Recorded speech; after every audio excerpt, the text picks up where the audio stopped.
Alhamdulillah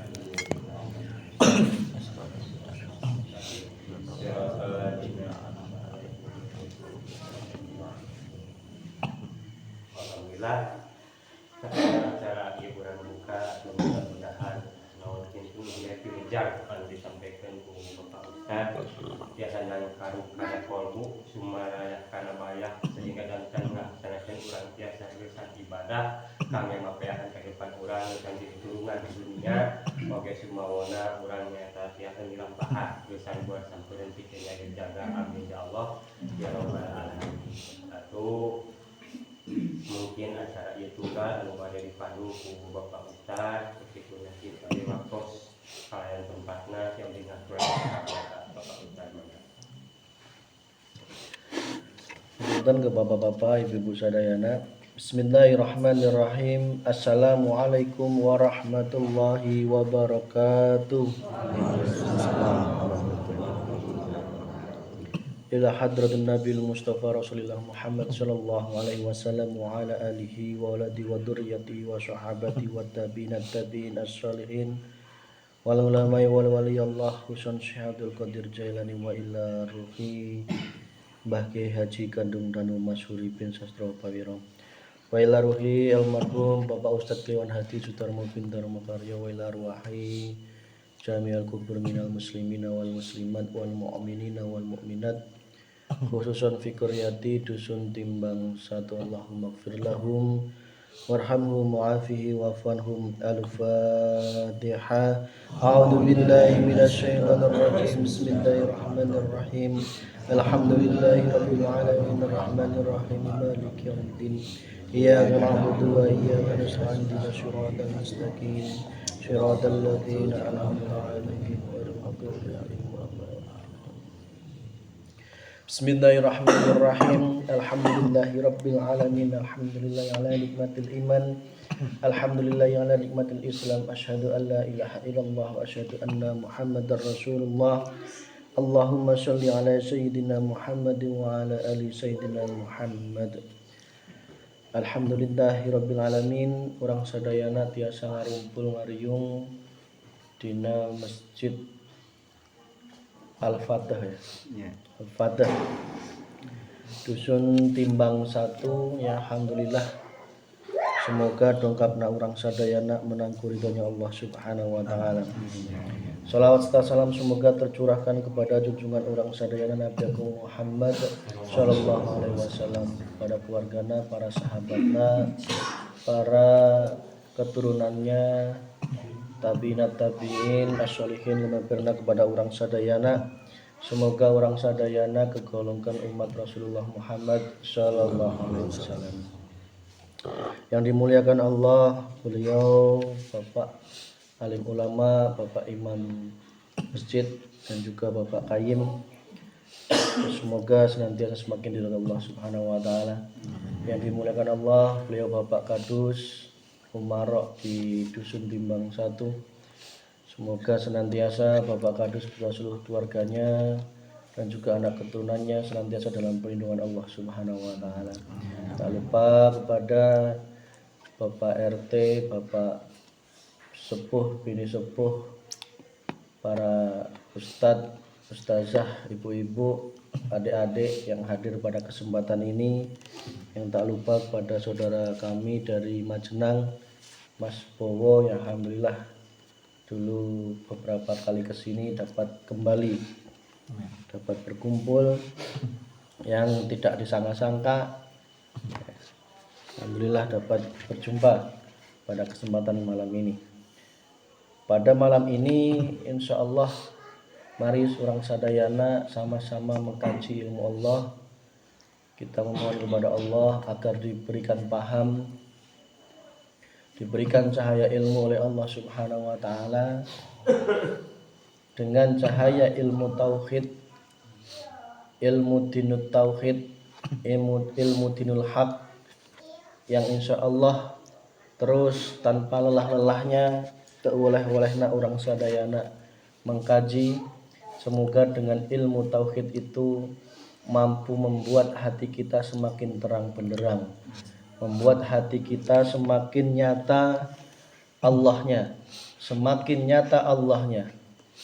Tadi waktu makan-makan masjid, Mas Bowo nanya, Mas Vicky tahu cimplung ya? Pernah denger? Tapi pernah makan? Belum. Terus dia ngomong, tahu namanya kok nggak ngerti wujudnya ya. Ya, nggih Pak Edi ya. Tahu namanya tapi tidak tahu wujudnya. Ya. Mungkin kondisi kita juga tidak jauh seperti itu. Ketika kita belum pernah paham tentang wujud Allah, ya, pasti tetap mengira bahwa Allah itu gaib. Ya, karena ahli syariat mengatakan Allah itu gaib, ya, sedangkan makhluk itu nyata. Tetapi ahli makrifat berpandangan bahwa sesungguhnya yang nyata itu adalah Allah, yang gaib adalah selain Allah. Bagaimana kok bisa seperti itu? Nah, nanti pelan-pelan akan paham, diberikan paham oleh Allah Subhanahu wa taala. Kenapa kok kita masih mengira, masih belum mengerti wujudnya cimplung? Karena apa? Belum ada yang ngasih tahu kalau itu adalah cimplung. Bener nggih? Mungkin kita sering makan ya, mungkin. Tapi tidak tahu ya kalau itu cimplung ya. Anggap aja nggak ada yang ngasih tahu ya. Ternyata itu adalah cimplung. Katakanlah Mas Bowo ya. Kalau jenengan pernah dengar Mas Bowo tetapi belum pernah ketemu Mas Bowo, meskipun papasan di pasar, kira-kira bakal disapa enggak? Enggak. Kita tes saha gitu. Ya gitu. Karena kita belum mengenal Tuhan kita, maka Allah itu akan terus abadi selamanya gaib. Ya. Akan terus kita mengira bahwa Allah itu selamanya gaib. Ya sama seperti gaibnya Mas Bowo. Karena kita nggak kenal Mas Bowo, di pasar tidak mungkin sesapaan ya. Bener nggak? Nggak mungkin. Bahkan mungkin makan bakso berjejeran tidak tahu kalau itu namanya Mas Bowo. Sekarang tak tanya, nek jenengan wis adep-adepan karo Mas Bowo seperti ini, tahu namanya ini Mas Bowo, ciri-cirinya orangnya gendut, ya, ireng, ireng apa meneh, apa meneh. Kalau semisal di pasar makan bakso bersebelahan, kira-kira paham nggak kalau ini Mas Bowo? Paham. Jadi butuh ilmu untuk bisa mengenal Allah Subhanahu wa taala. Sehingga dengan seperti itu kita tidak akan terjebak mengenal Allah hanya sebatas nama saja. Ya. Maka pertanyaannya, apa yang menyebabkan hati kita selalu mengira atau menyono atau menyangka bahwa Allah itu gaib? Bagaimana mungkin Allah gaib? Wong Allah itu sejatinya zat yang sangat nyata, zat yang hak, awalu wal akhiru, wa dhahiru wa batinu wal batinu, yang awal dan yang akhir, yang dhahir dan yang batin. Ya, bagaimana dikatakan Allah itu gaib padahal Allah ya dhahiru wal batinu? Paham ya? Ya. Coba, Allah itu dikata orang syariat gaib, tetapi dikatakan Allah itu dhahir, ya dhahiru, nama lainnya, ya dhahir, ya. Jadi kita harus menggunakan akal juga, ya. Kenapa ahli syariat seperti itu? Karena menganggap, ya, masih melihat Allah menggunakan mata kepala.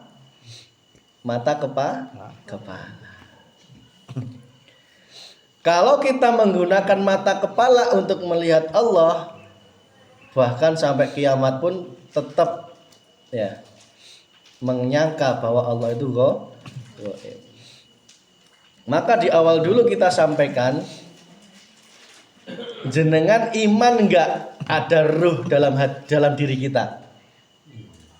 Karena ada orang itu yang nggak iman kepada ruh itu ada, Pak. Ya. Jadi dia menganggap cuma satu kesatuan, tidak ada yang lain, tidak ada zahir, tidak ada batin. Adanya manusia itu satu kesatuan materi. Ya. Satu kesatuan materi, tidak ada yang zahir, tidak ada yang batin, tidak ada jasmani, tidak ada rohani. Ya. Makanya sebelum pengajian ini kita teruskan dari awal dulu, kita tanya, jenengan sudah imankah bahwa diri kita ada ruh dan ada jasmani? Iman semua nggih? Ya. Kalau sudah iman, berarti kita bisa hidup zahir kita ini karena ada ruh yang ditiupkan oleh Allah. Ya. Dalam ayat Al-Quran dikatakan kutiupkan ruhku, kata Allah. Sehingga ruh kita itu tidak lain, tidak jua, tidak mungkin dari selain Gusti Allah. Ya. Mulai ketemu ya, pelan-pelan. Ya. Lantas bagaimana dengan zahir kita? Ya. Zahir kita ini, termasuk zahir semua alam semesta ini, diciptakan oleh Allah. Ya. Unsurnya ada api, ada air, ya. Ada yang berasal dari cahaya, ada yang berasal dari tanah, ya. Ada yang berasal dari api. 5 unsur ini. Ya. Manusia terdiri dari apa? Tanahnya ada, ya kan? Airnya ada. Buktinya kita mengandung air seni kan? Iya, ada unsur airnya manusia itu. Api ada. Waktu tubuh kita mengeluarkan panas, keringetan pernah? Iya. Ada hawa apinya. Ya. Terus kemudian air, api, tanah, cahaya. Nah, cahaya inilah yang kita dibutuhkan. Ya, yang kita butuh itu cahaya ini, unsur cahaya ini. Ya, untuk menyinari diri kita agar apa? Tidak gelap gulita. Karena sifat tanah manusia itu adalah kering seperti tembikar. Kalau di Ar-Rahman dikatakan khalaqal insana min salsalin fal apa? Nah, dari tanah kering seperti tembikar. Ya. Sifat tanah manusia ini melekat pada diri manusia yang hatinya selalu kering, kerontang. Ya. Tanah kalau kering itu gampang retak, ya. Gampang pecah, ditanami tidak subur, tidak jadi, tidak tumbuh, ya. Benar enggak? Sehingga ditanami ilmu akhlak tidak bisa.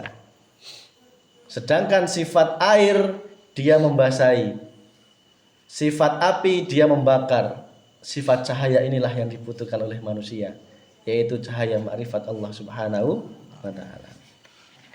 Manusia seperti yang kita jelaskan dulu, ketika tubuh kita ini tersusun dari jutaan bahkan miliaran sel.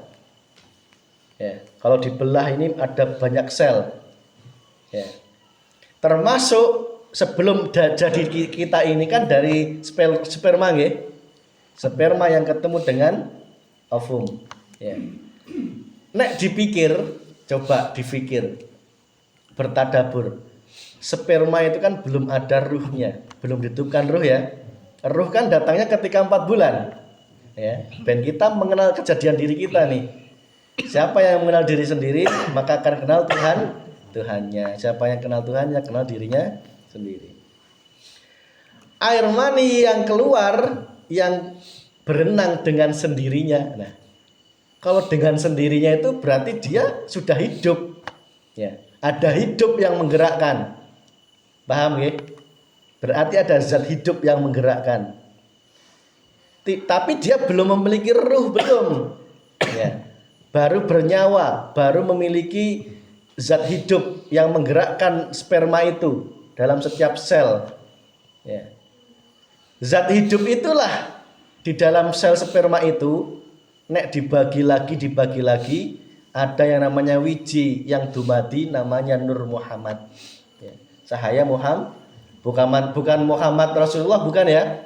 Nur Muhammad yang kita dimaksud di sini adalah cahaya kebaikan. Nur Muhammad, cahaya yang terpuji, yang merupakan cikal bakal seluruh alam semesta. termasuk hewan, termasuk batu, termasuk air, api, tanah, termasuk jin, malaikat, surga, neraka, semua diciptakan oleh Allah dari Nur Muhammad, cahaya yang terpuji itu. Cahaya terpuji itu ada di dalam sperma juga, ya. Yang cahaya terpuji itu ada di dalamnya lagi, yang paling dalam ada zat hidup yang menggerakkan, ya, yang tidak bisa kita bayangkan dengan apapun. Laisa kamislihi syai'. Tapi jangan dianggap di dalam itu ada Allah, ya, jangan, bukan itu yang kami maksud. Terus Allah kecil, sekecil sperma yang sekecil itu lebih kecil lagi, bukan seperti itu. Artinya ada zat hidup yang menguasai, yang menggerakkan, yang laisa kamislihi, yang engkau harus menemui sampai ke titik itu.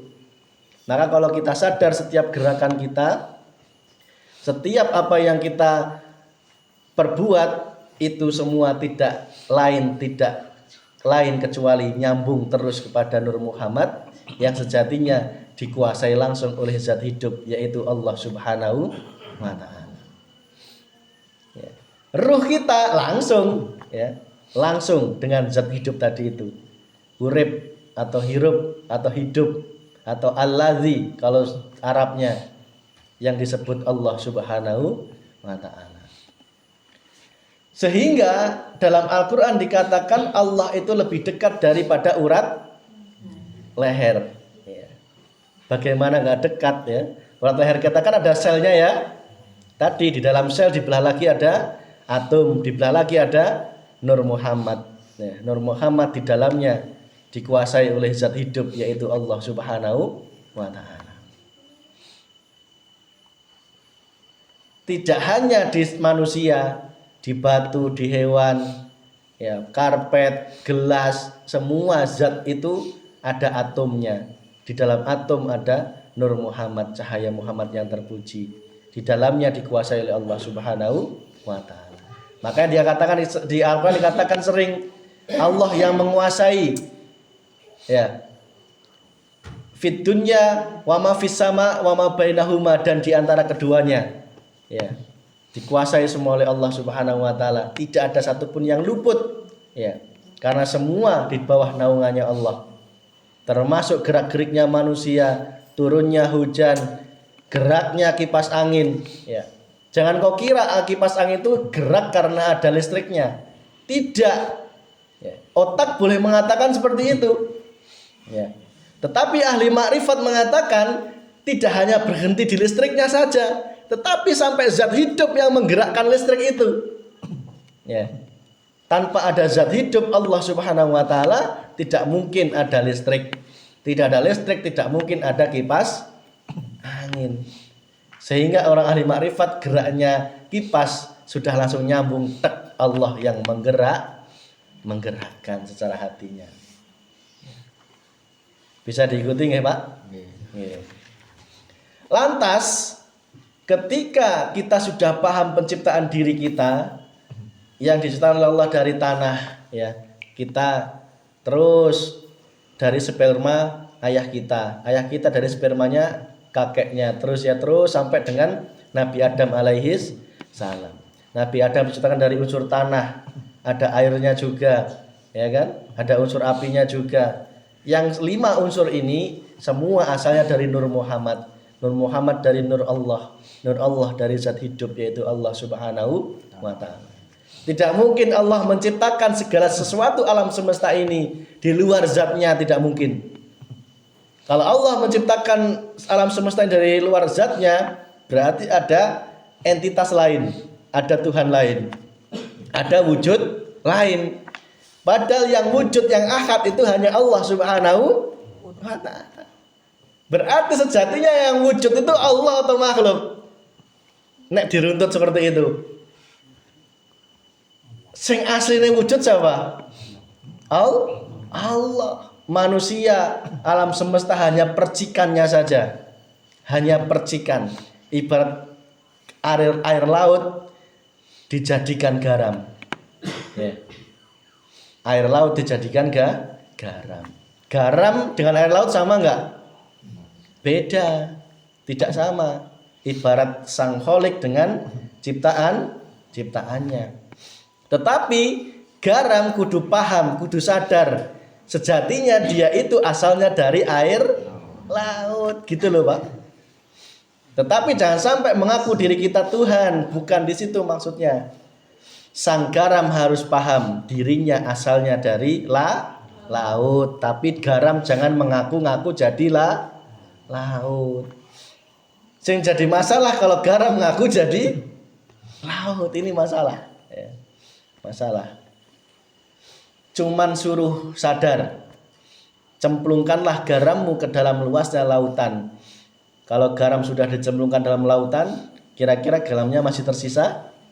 Enggak. Ya. Itu hanya ada dalam hati kita. Artinya apa? Sejatinya yang wujud adalah air laut, ya. Yang wujud adalah Allah Subhanahu wa ta'ala. Zat yang tidak mungkin tidak wujud, artinya wajibul wujud itu adalah Allah. Selain Allah itu adalah mungkinul wujud, ya. Yang artinya tidak wujud 100%. Yang wujud adalah Allah. Semuanya adalah percikannya saja. Sehingga kalau dikatakan dunia dan isinya adalah fata morgana, itu betul. Jenengan pernah melihat pelangi? Pelangi indah enggak? Dipereki anak? Dipereki ya? Dideketin ada? Gini Ayo. Dunia yang kita kejar itu seperti itu, Pak. Ya. Yang wujud ingatlah tetap Allah. Ya. Boleh tetap, bukan berarti Mas Vicky ngajarkan ilmu seperti ini berarti habis ini saya nggak usah kerja ya Mas, ya Pak Kadus nggak usah ngantor, bukan gitu, ya. Yang dimaksud adalah perilaku hati, mengimani bahwa sejatinya alam semesta ini adalah fata morgana, ya. Yang ada, yang wujud sejatinya adalah Allah Subhanahu wa ta'ala. Maka kita dituntut oleh Allah untuk kembali mentauhidkan, kembali kepada Allah. Ya. Ingat perjalanannya Nabi Adam alaihissalam. Ya. Beliau ketika diperintahkan oleh Allah untuk tidak memakan buah kuldi, ya, mendekati aja nggak boleh, apalagi memakan. Ketika memakan buah kuldi, itu ada bisikan dari nafsu atau iblis, ya. Sehingga Nabi Adam dihukum harus turun ke bumi, ya. Kita pun sebenarnya nggak jauh beda dengan Nabi Adam, ya. Dulu kita pernah dijanji oleh Allah sebelum ditiupkan di dalam ruh, di dalam janin ruh kita dijanji oleh Allah, alastu birabbikum, apakah aku Tuhanmu? Kita semua menjawab qalu bala syahidna. Nggih Gusti Allah, Engkau adalah Tuhan kami. Kita sudah berjanji. Tetapi ketika kita sudah dilahirkan, ketika umur balik, ya, di saat itu Allah mendatangkan yang namanya nafsu. Kalau di dalam surga tadi Allah mendatangkan iblis untuk menggoda Adam. Ketika kita sudah akil balik, Allah mendatangkan yang namanya nafsu yang hakiki, sehingga hati kita mulai tertutupi, terhijabi akan nyatanya Allah. Kita sudah mulai mencintai, menyenangi urusan dunia. Nafsu terus mengajari kita, menggeret kita, membimbing kita, bahkan akhirnya menunggangi kita. Sing SMP, SMA mulai seneng wedokan, mulai minta motor, ya. Kuliah wis mulai seneng pacaran, ya. Terus lulus kuliah mulai seneng golek kerjaan, mulai seneng numpuk harta. Anjok ayeuna orang umur seberapa ayeuna aye masih dalam keadaan memakan buah kuldi. Berarti sejatinya buah kuldi itu adalah syahwatud dunia, kecintaan terhadap dunia. Allah berfirman dalam surat Al-Imran ayat 14, A'udzubillahi minasyaitonirrajim. Zuyyina lin-nasi hubbus syahawati minan nisa wal banina wal qanatiril muqantarah minadz zahabi wal fiddati wal khaylil musawwamati wal an'ami wal harsh. Dzalika mata'ul hayatid dunya wallahi indahu husnul ma'ab. Shadaqallahul adzim. Zuyyina linnas, dijadikan terasa indah dalam pandangan manusia. Zuyyina linnas, dijadikan terasa indah. Terasa indah berarti bukan indah sebenarnya. Dalam pandangan manusia, hubus syahawati, cinta terhadap apa yang diinginkan.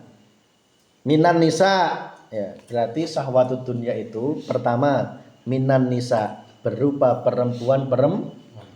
Nek perempuan berarti laki.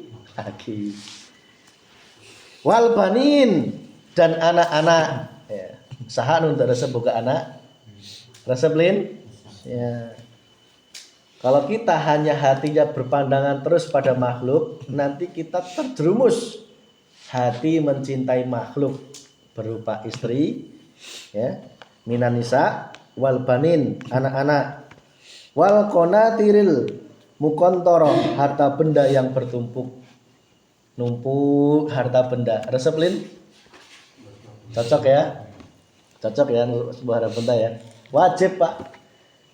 Yang nggak boleh itu hati mencintai harta benda. Minadz zahabi, dan dalam bentuk emas, wal fiddati, dan perak, wal khayli, dan kuda.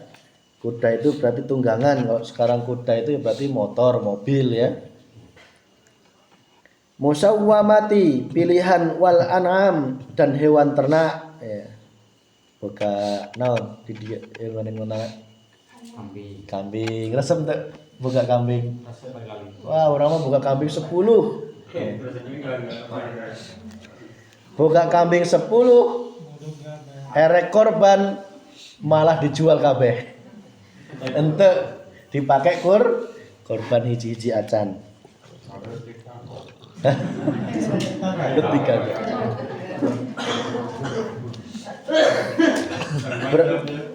Tuh. Kesenangan dunia itu wal an'am, dan hewan ternak, wal hars, sawah ladang, sanu boga. Orang mantep boga. Pak Taryanto sigana sawahna lega kan sidanya. Sawah di surga. Resep Pak boga sawah teh ya. Macul seporetna entuk ngerti wayah ya. Wis bae. Naon? Itu kalau kita tidak diimbangi dengan ilmu makrifat kepada Allah, dalam kita mencangkul pun hati keadaan lalai terhadap Gusti Allah. Nyangkulnya enggak salah. Sing masalah adalah ketika hatimu ikut nyangkul. Kudune hatine tetap berzikir bahwa ini semua adalah pergerakannya Allah. Ini semua adalah miliknya Gusti Allah. Itu. Dzalika mata'ul hayatid dunya. Itulah kesenangan hidup di dunia. Namun orang awam itu mengatakan surgane dunya. Surgane dunya itu yang penting mangan sebeh, parina jenuh ya. Ya enggak? Bojone ayu. Naon bojone wayu? Aja ngomong bojo ayu kok. Hah? Pasare ayu gitu. Pasare ayu. Kapolit junuk itu kakara arane surga dunya. Wallahi indahu husnul ma'ab, dan di sisi Allah lah tempat kembali yang baik. Nah, tempat kembali yang baik itu bukan kepada mereka itu semua tadi Pak, tetapi kepada apa? husnul ma'ab, artinya kembali kepada Gusti Allah. Hati, perilaku hati. Kebanyakan manusia gimana? Hatinya kembali kepada minan nisa wal banin, anak-anak, wal konatiril mukontoro, harta benda yang bertumpuk, ya. Minaz zahab, emas, wal fiddah, perak. Ibu-ibu lamun boga emas kerinting gitu ya. Ditumpuk sampai pira 50 ya. Ora salah. Tidak salah ketika hatimu bisa engkau kendalikan. Hatimu tetap memandang ini semua adalah miliknya Gusti Allah. Nek hati kita belum bisa ke arah situ, urung selamat, Pak. Ya, masih membahayakan. Ya. Pasti muaranya pakai gelang seket, ujung-ujungnya untuk Pak. Padahal aslinya eta teh cuman pamer rek ti Gusti Allah, tetapi dipamer-pamer. Tetapi ketika hati sudah dibekali ilmu makrifat Allah, meskipun engkau naik mobil, meskipun engkau naik pesawat, sawai ombo, gelangnya dipakai 50, tetapi kalau hati bisa engkau kendalikan, ya, tidak melihat makhluknya itu tadi, yang kau lihat tetap Allahnya, maka engkau dikatakan selamat, ya. Baru dikatakan selamat. Meskipun engkau pakai gelang 50, hatimu terbebas dari rasa riya. Hesek ya. Rata-rata pakai 50 gelang itu tetap jeng ayak pamerna ayak. Garatel, namun bisa sering-sering kungkur kini ame kadele. Gatel ke ente tetep bae kukur-kukur ya. Itu namanya nafsu. Kalau engkau sudah bisa membebaskan dirimu dari itu, boleh silahkan pakai gelang 50. Bisa? Bisa ente. Enggak, saya bayangin gelang 50 itu selawe berarti wabot ya.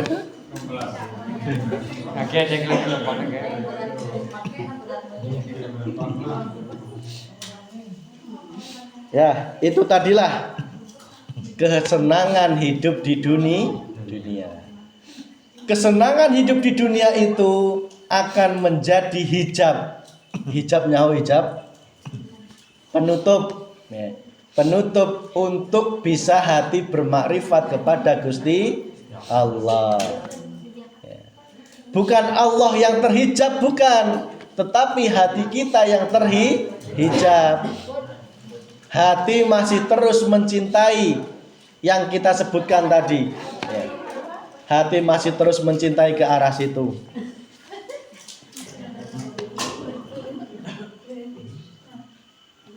Maka kembali kepada rukun Islam yang pertama, seperti yang sudah kita sampaikan di Masjid Al-Ikhlas, bahwa asyhadu alla ilaha illallah betul-betul akan terwujud ketika kita membuang la ilaha, tiada Tuhan, la ilaha, tidak ada Tuhan, illallah, kecuali Allah.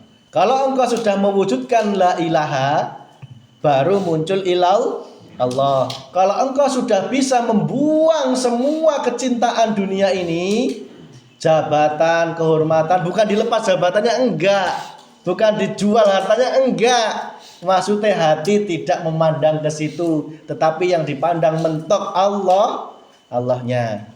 Ya. Kalau engkau sudah bisa membersihkan semua itu, Tuhan-Tuhan itu, baru engkau bisa muncul Allahnya, bermakrifat kepada Gusti Allah. Ashadu, yaitu mantepnya hati, saya bersaksi. Yang namanya orang bersaksi tidak hanya ngomong tok, tidak hanya melihat tok, tetapi juga harus dibuktikan. Membuktikan apa? membuang semua kekotoran hati. Ya. Ketika masih ada sebiji sawi syirik pun dalam hati, maka jangan harap Allah akan memasukkan dalam surganya Allah. Jangan harap ilallahnya muncul. Ya.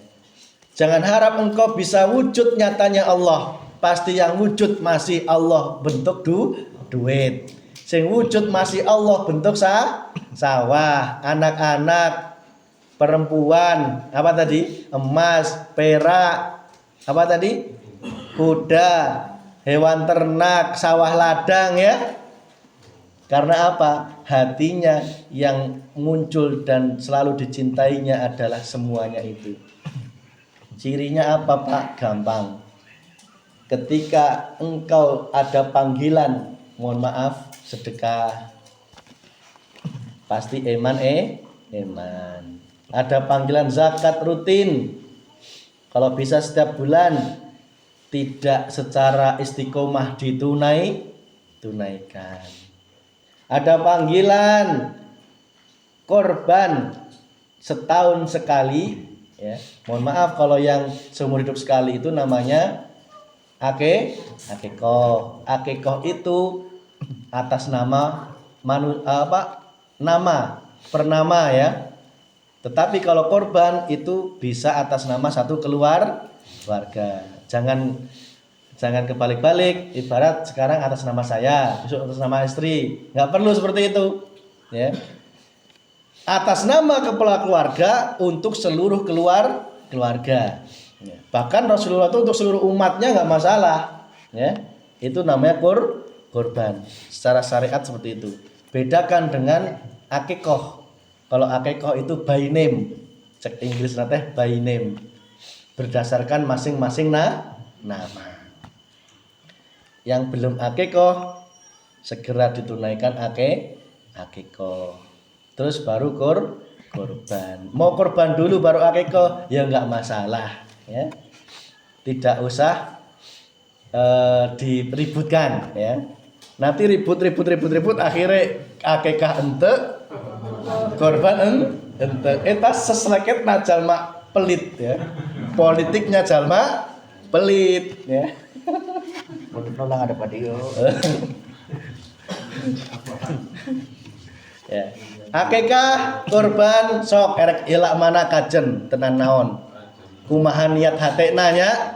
Urang erek niat akikah heula sung tenan naon cung ya. Lamun hayang concon mah ya akikah heula kakara korban. Lamun korban sek tenan naon wong pang deketna ayeuna teh korban lin. Korban perasaan. Korban cinta. Korban cinta. Kembali. Ketika Allah memanggil korban, ketika kita mampu tunaikan. Meskipun engkau masih ada rasa riya, ingin dipuji, ingin pamer, ingin dilihat orang, ingin dianggap soleh, ingin dianggap alim, nggak apa-apa, tetap tunaikan.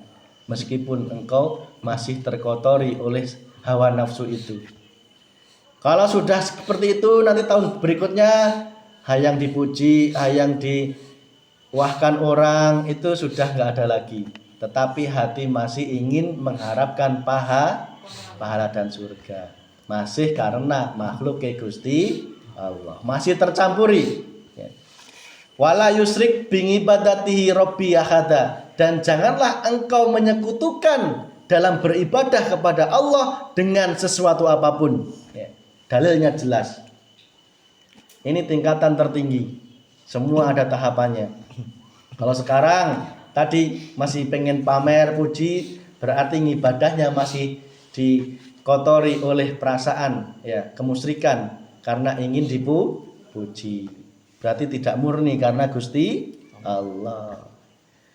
Wis ora pengen dipuji, masih karena ingin ngarep-ngarep imbalan dari Gusti Allah berupa surga dan pahala. Ora salah, semua itu adalah tahapan, ya.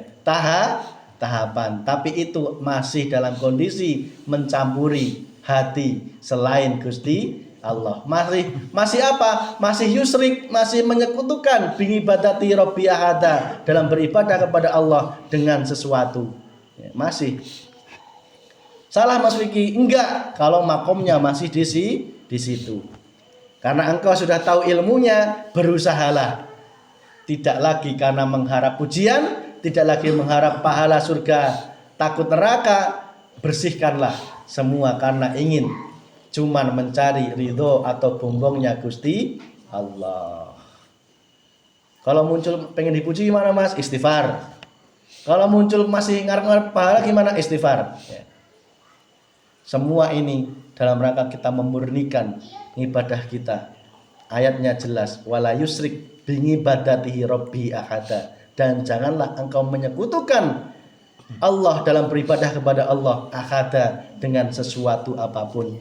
Nah, dengan sesuatu apapun berarti tanpa pengecualian. Tanpa pengecualian. Berarti ibadahmu hanya lillah. Ya, hanya lillahi ta'ala, hanya untuk Allah Subhanahu wa ta'ala. Kok masih karena pengen pahala diralat mencari ridhonya Gusti Allah, itu pun masih dicela. Itu pun masih dicela, Pak. Kalau masih muncul dalam hati ini Tuhan yang wujud diri sendiri. Artinya apa? Aku yang hebat. Masih muncul pengakuan diri aku yang berkorban. Aku yang bisa korban, aku yang punya uang, aku yang punya sapi, ya, aku yang punya kemampuan, ya, masih muncul akunya, itu masih dicela oleh Allah Subhanahu wa ta'ala. Berarti masih ada kemusyrikan berupa apa? Kekuatan dalam diri. Padahal la haula wala quwata illa billah, tiada daya dan kekuatan kecuali miliknya Gusti Allah. Berarti kalau ada kekuatan dalam diri, jangan engkau akui itu milikmu. Itu semua adalah datangnya dari Gusti. Dibersihkan. Berarti besok yang korban siapapun, tolong dilatih ini ya. Dilatih nggih. Jangan karena ingin dilihat orang, dipuji. Kalau ada gretek, ya, ingin dipuji istighfar. Ya. Kalau di daerah yang lain itu kurban itu kalau bisa nafsu mengatakan ulah dipanitiakeun, ya. Kalau bisa dipencit sorangan di harapan imah, luweh kade ya. Tapi eta luweh alus, ya. Luweh alus. Masih alus keneh. Karena apa? Ibadah yang masih berbalut ingin dipuji dan sebagainya lebih baik daripada yang dia mampu tetapi hatinya masih berat untuk mengeluarkan. Itu lebih parah, Pak. Bang parah nak. Ya, jadi Allah masih suka hambanya yang ibadah karena pamer, karena ingin pahala, itu masih suka Allah, masih dianggap pahala, masih dikasih pahala oleh Allah, masih ditimbang oleh Allah, tidak disia-siakan satu amalnya pun. Ya, tetapi yang lebih mulia, tolong besok yang korban berusahalah jangan karena ingin dipuji, nggak usah diarep-arep cek Pak Kiai teh, sub hewan kurbannya bakal dinaikin ya. Cuma hewan kurbannya akan menjadi tunggangan menjadi tunggangan ketika melewati jembatan Shiratal Mustaqim. Padahal Shiratal Mustaqim itu tipis banget, orang teknis gendut ditambahin sapi hiji. Pok malah kepleset ya. Orang tersinggung kok, mentang-mentang gendut tersinggung. Jangan terjebak, Pak. Pahala itu betul, ya betul secara syariat, tetapi hakikatnya kenapa kok itu menjadi tunggangan kita? Maknanya jembatan Shiratal Mustaqim itu sejatinya sudah kita titi saat ini. Shiratal Mustaqim nanti itu bagaimana kita saat ini? Nek sekarang kita kecemplung, nanti jelas kecemplung. Sekarang kita nyumpang, nanti jelas kecemplung, jelas. Nggak mungkin enggak. Nek sekarang masih memelihara yang jalur kiri, masih jalur yang tersesat, nanti melewati jembatan Shiratal Mustaqim otomatis tidak mungkin kita bisa kira-kira. Hati-hati ya, hati-hati. Itu bisa. Bagaimana amal orang ayena. Berarti Shiratal Mustaqim itu sejatinya geus ayena. Engke akhirna kumaha ayena. Ya. Jadi yang dimaksud hewan korban itu menjadi tunggangan artinya apa? Hewan korban itu lambang dari Nafsu. Nafsu ada berapa? Ada 4. Nafsu apa? Nafsu apa yang pertama? Nafsu paru-paru. Kedua nafsu perut. Ketiga nafsu otak. 4 nafsu hati alias kebaikan. Itu menjadi tunggangan kita. Bukan malah nafsu yang nunggangin kita, nyetir kita, tetapi kita yang nyetir nafsu. Artinya di situ. Maka dengan penyembelihan hewan kurban itu diharapkan ayak bedana jamak nungges kurban sama nu encan eta kudu ayak bedana. Nungges kurban berarti hawa nafsu hewaniyahnya sudah tersembelih mengikuti aliran darah mengalir di dalam tanah, dikubur rapat. Nafsu hewaniyahnya itu loh. Itu sudah tidak muncul lagi. Apa? Gampang marah ya. Hewan kan gampang marah ya. Ganggu didik nyeladung ya. Kucing, meong, ayam, kambing, kebo ya. Nafsu hewaniyahnya berupa marah, dendam ya. Dendam, dengki, iri, rebutan ya. Apalagi nafsu hewaniyah banyak ya. Itu tidak lagi muncul dalam dirinya ya. Secara syariat kurban adalah penyembelihan hewan kurban. Secara thariqah penyembelihan nafsu hewaniyah dalam hati ya. Paham ya? Berarti sing korban besok nyembelih hewan korban, nafsu hewaniyah dalam hati berusahalah disembelih. Ya, mohon kepada Allah. Ya Allah, dengan wasilah penyembelihan hewan korban ini sembelihlah nafsu hewaniyah. Secara hakikat, tadi kan thariqah kan tadi masalah nafsu ya. Secara hakikat penyembelihan hewan kurban adalah membersihkan diri dari Tuhan-Tuhan selain Gusti Allah. Tuhan-Tuhan selain Gusti Allah itu disembelih wae. Ya. Tuhan berupa yang dihormati sembelih ya. Masih ingin dihormati, masih ingin diwahkan, masih ingin dimulia-muliakan, masih ingin disembah-sembah, masih merasa paling benar, paling pintar, paling hebat, paling cerdas, paling berilmu, paling segalanya itu sembelih. Pengakuan terhadap diri, aku yang berbuat, aku yang ibadah, aku yang korban, ya itu disembelih. Lalu apa? Korban levelnya orang makrifat adalah mentajalikan semua ini adalah perannya Gusti Allah. Tuh, tingkatannya di situ, Pak. Ya, belajar nih, Pak. Jangan khawatir yang belum bisa korban secara syariat, minimal korbanlah korban perasa. Artinya apa korban perasaan? Nafsu hewaniyahnya disembelih. Itu dulu, ya. Terus korban secara hakikat Tuhan selain Gusti Allah disembelih. Lamun can bisa korban secara syariat, minimal eta hala, justru eta yang mulia di mata Allah. Ya. Yang dinilai Allah itu ruhnya itu. Nah, kalau itu sudah sempurna, boleh. Kalau pas uang sempurna, harta ayak, sekalian korban secara syariat. Syukur. Ya syariatnya jalan, thariqahnya jalan, hakikatnya jalan, makrifatnya jalan.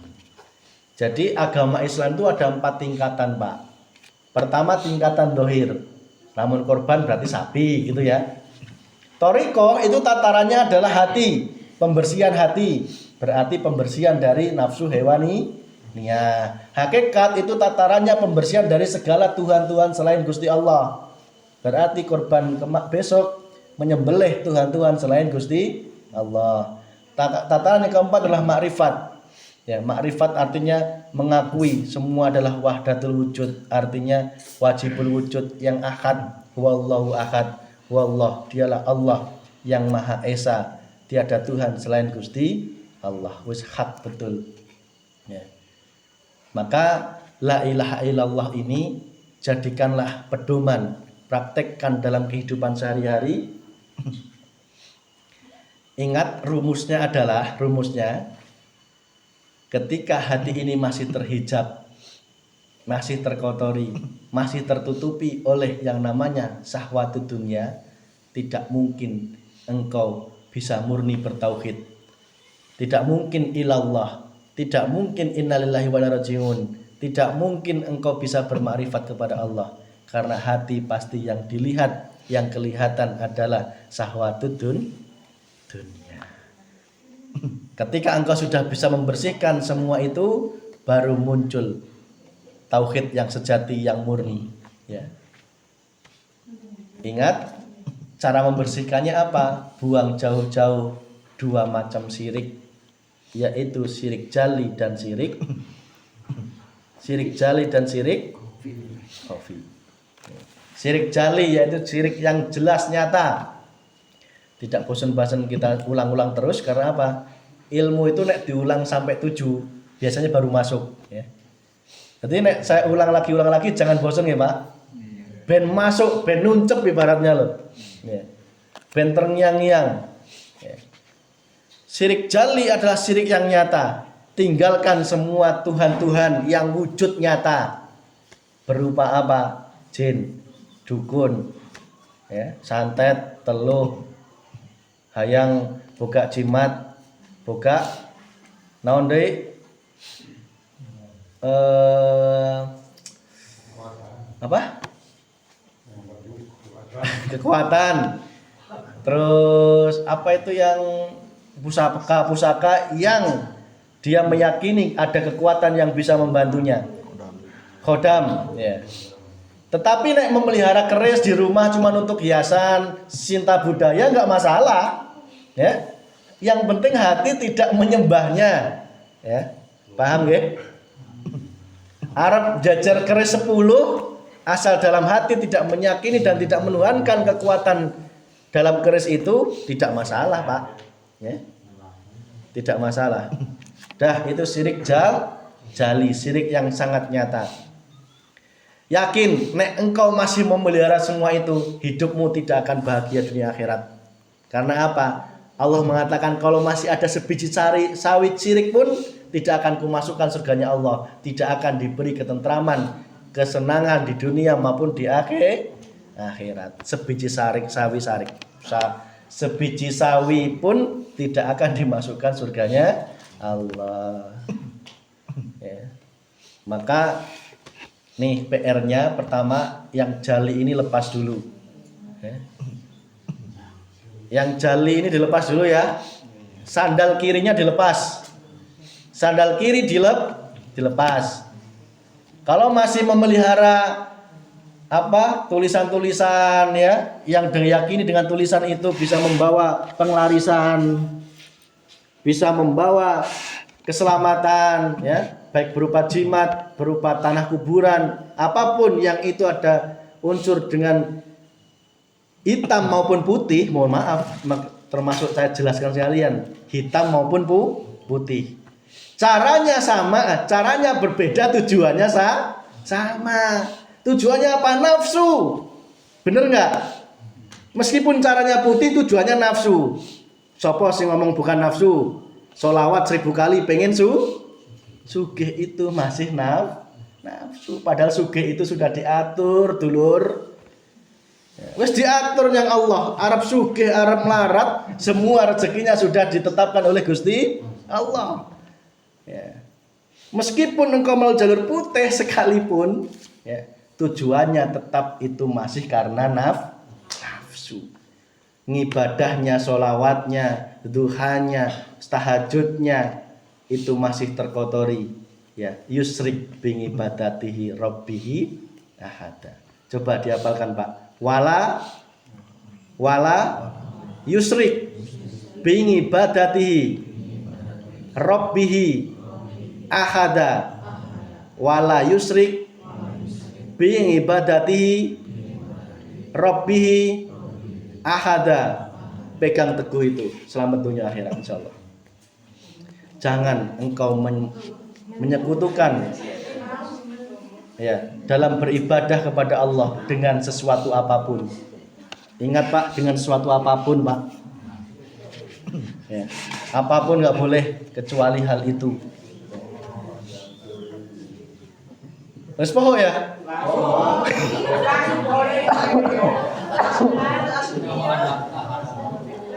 Tadi ke 7 kali jadi kayak Apa kudu 7 kali? Kakara apal. karena nancrep 7 kali. Tapi emang gitu.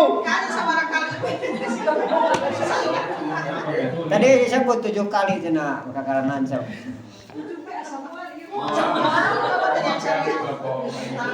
Wala yusrik, wala jangan, dan jangan yusrik menyekutukan bingibadatihi dalam beribadah, robbihi kepada Tuhanmu, akada dengan sesuatu apapun. Dalilnya jelas, Al-Kahf ayat 110, buka sendiri.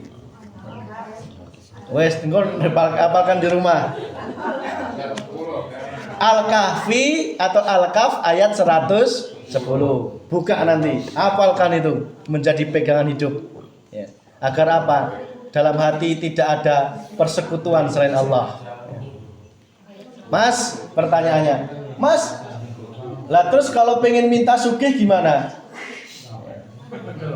Sholawat ora oleh.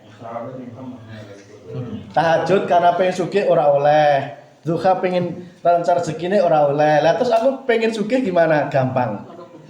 Allah mengatakan, mintalah kepadaku maka akan aku kabulkan. Angkatlah tanganmu, minta sebanyak-banyaknya kepada Gusti Allah. Itu yang jalur resmi, Pak. Nggak usah melalui neangan sing putih maupun hitam, ora penting, ya. Melalui hitam maupun putih itu masih makhluk kayak Gusti Allah.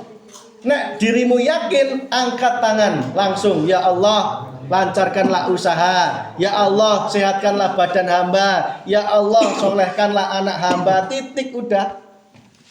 Ya. Jalur resminya itu, ya. Jalur resminya itu. Nek engkau masih pengen mengharap seperti itu, angkat tangan. Berdoa kepada Gusti. Apa cukup berdoa tok? Enggak, tetap kudu gawe.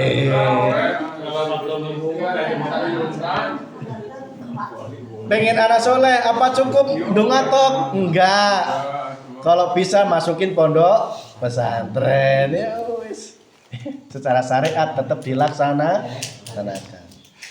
Tuh kembali kepada rumus la ilaha illallah, ya. Tiada Tuhan selain Gusti. Nek wis di situ Pak, level di situ baru dikatakan tiada Tuhan selain Gusti. Tidak hanya syirik jali. Tidak hanya syirik jali yang berupa yang nyata tadi, ya. Baik engkau minta kepada yang hitam maupun yang putih, ya. Masih takjub kepada orang yang sakti, orang yang hebat, orang yang bisa meramal masa depan, ya. Bahkan tamunya baru di depan pintu geus nyahok greteke hayang naon, ya. Gak usah takjub dengan seperti itu. Itu baru belum dikatakan makrifat kepada Allah, belum, ya. Bahkan dirinya belum aman, dirinya sendiri itu, ya. Itu namanya dunia mukasafah, ya. Belum kepada dunia musyahadah, ya.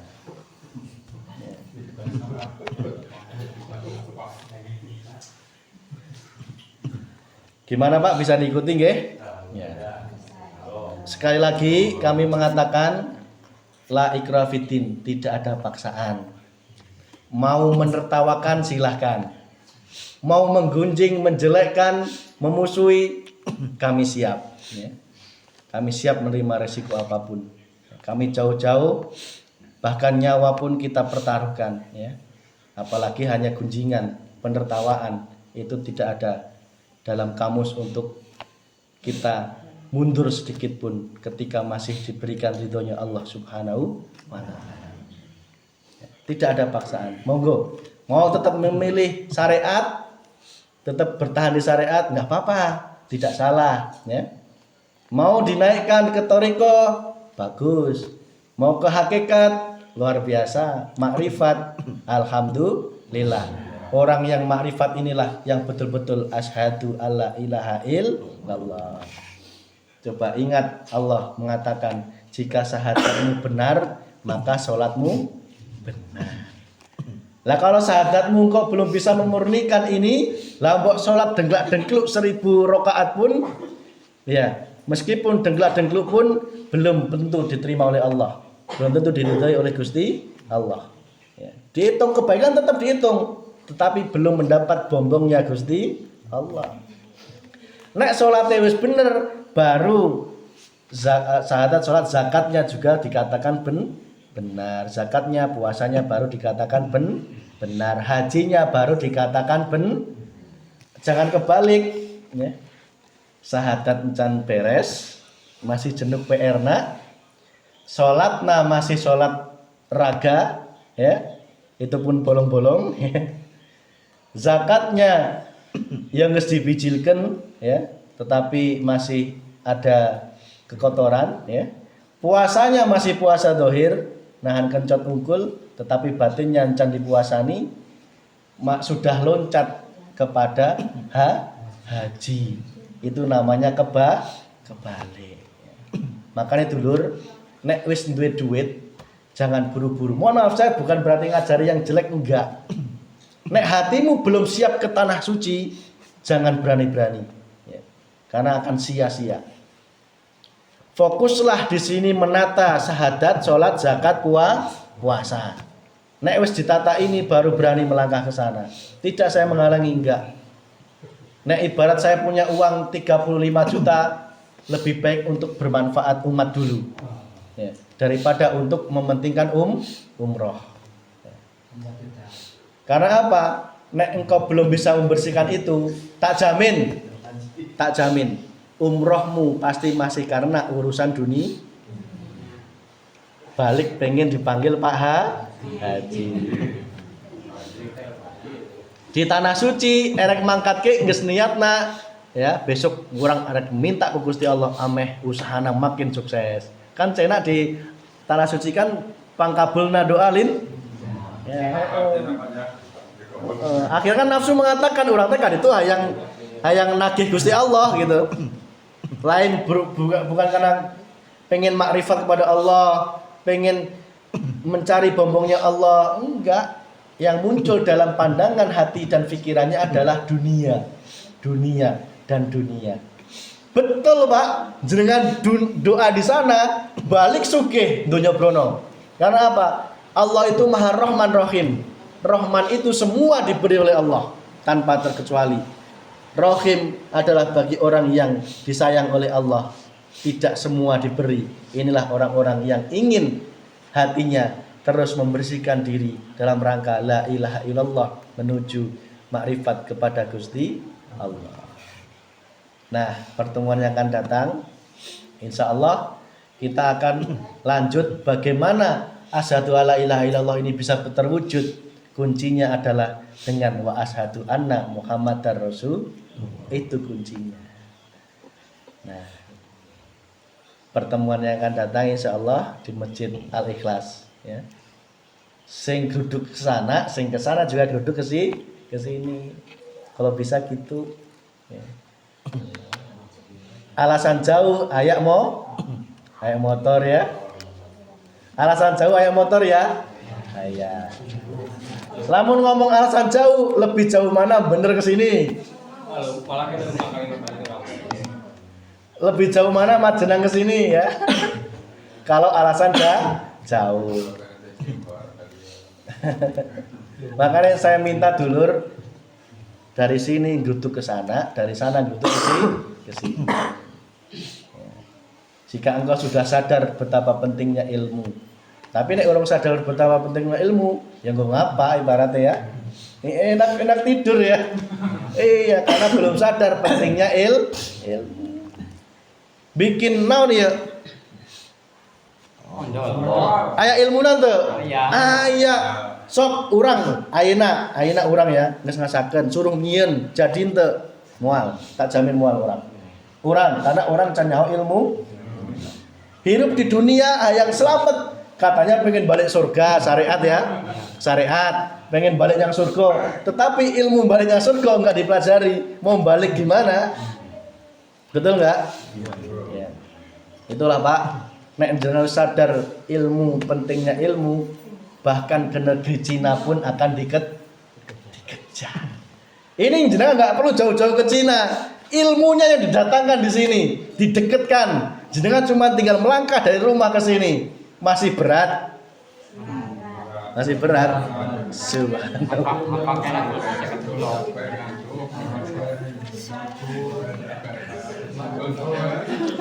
butuh bongbong Allah yang butuh ridha. Apa yang buat berat Pak Bu? Apa yang buat berat? Namanya nafsu. Tak kasih tahu rahasianya, tak buka rahasianya. Kenapa kita berat ibadah? Kenapa kita berat ngaji? Kenapa kita berat berbuat kebaikan? Tak kasih tahu kuncinya. Jika dari caitoren keruh, pasti ngalir ke kamar mandi, pasti keruh. Lah mbok erek usaha siga naon mesti heset. Karena apa? Dari toren keruh sampai kamar mandi keruh. Iya, cai iya. Iya warnanya naon? Hayang bodas. Yang bodoh malah kata. Semisal cai iya hayang dibodaskeun ya. Caina kiruh ieu lin, hayang dibodaskeun. Kumaha cara anak tatanya? Kantes. Dipijen kakak diisi deui. Tidak semudah itu. Kalau sudah mendarah daging, mohon maaf, harta yang mengalir dalam diri kita itu dari jalur kiri dari orang tua kita. Silakan diteliti. Orang tua saya itu dulu nenek moyangnya itu kira-kira nyari hartanya itu jalur kiri atau enggak. Kalau ada yang tersentuh jalur kiri, pengen gampang selamat donyo, apa? Ngomong sendiri apa tadi? Pengen cepet apa? Ditumpahin. Artinya dibersih. Apa semudah itu? Enteng. Enteng ucapkan bos. Sekarang gini, kalau pengen bersih gampang dikuras. Siapa yang siap dikuras hartanya? Siapa yang siap? Semisal tanah warisan yang sekarang ditanami padi, ya, itu dari jalur kiri, jalur nyupang katakanlah, ya. Siapa yang siap mau menjualnya? Kalau pengen selamat dunia akhirat. Orang gampang kan? Iya, caranya ada cara kedua. Sabar. Cai bodas dibanjur terus. Akhirnya modal sorangan. Paham nggih? Artinya apa? Ilmu Allah harus terus engkau banjurkan. Cai na Rasulullah harus terus engkau terima. Meskipun baru sak tes, yakinlah suwene sampai kapan. Gimana nggak sak tes? Ker pengajian ngelamun. Pengajian malam Rebo ayo nak mangkat besok ente. Irah arek bersih nak. Ya. Akhirnya hatimu akan selalu keruh. Akan apa? Tidak nyata Allahnya, masih dalam keadaan musyrik. Ya. Nek pengen cepet pembersihan, siapa yang wani? Santrine bapaknya baru berapa orang? Subhanallah.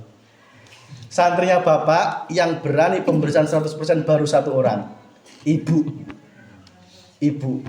Semua harta warisannya dijual 100%. Kalau nggak percaya tanyakan ke ibu. Baru ibu top. Sehingga ibu selamat dunia akhirat ya. Insya Allah hatinya sudah diselamatkan oleh Allah Subhanahu Wa Taala. Kalau nggak mau 100% Pak, ya minimal 5%, 10% geus muleuheung. Ibarat beban cai saki ya, lamun geus dikurangan 50%, banjurin teu hesek-hesek teu. Makanya tadi siapa yang ngomong Tadi siapa yang ngomong ini gampang tinggal di banjir ke sa? Hah? Sa? Gampang Min. Praktek nak lu. Ayat cara kedua. Ayat cara kedua. Kalau nggak ingin banjurkan surangan, nunggu sampai diminum ku Gusti Allah.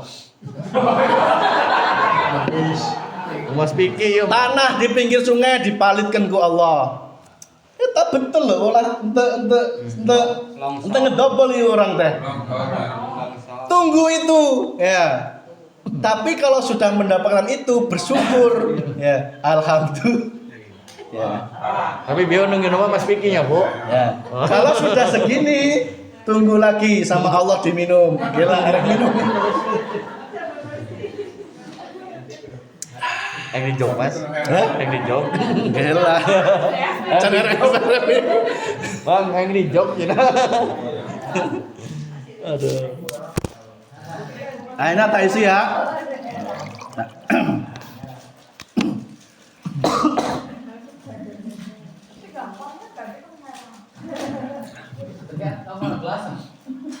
Aslinya karena haus saya tuh.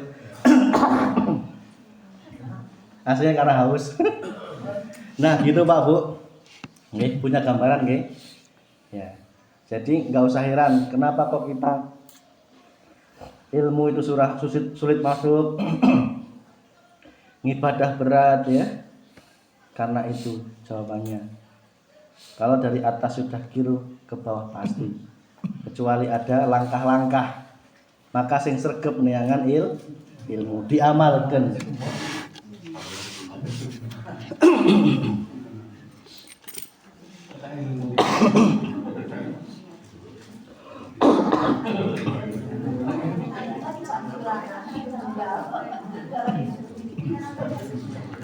Sudah sejam setengah. Saya rasa cukup. Sekian nggih. Untuk la ilaha illallahnya semakin gamblang nggih. Ya, nek masih ada kekotoran berarti la ilaha illallahnya belum jalan. Ya. Nek masih pengen mendekati yang hitam atau yang putih, ya karena masih nafsu, cek saya masih tinggalkan. Ya. Kalau mau tahajud ya tahajud aja karena itu Allah.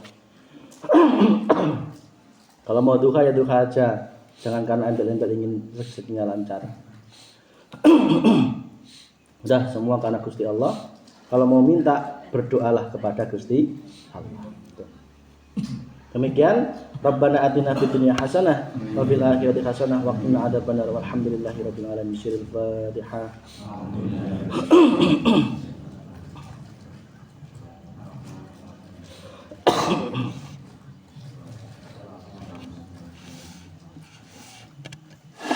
Assalamualaikum warahmatullahi wabarakatuh.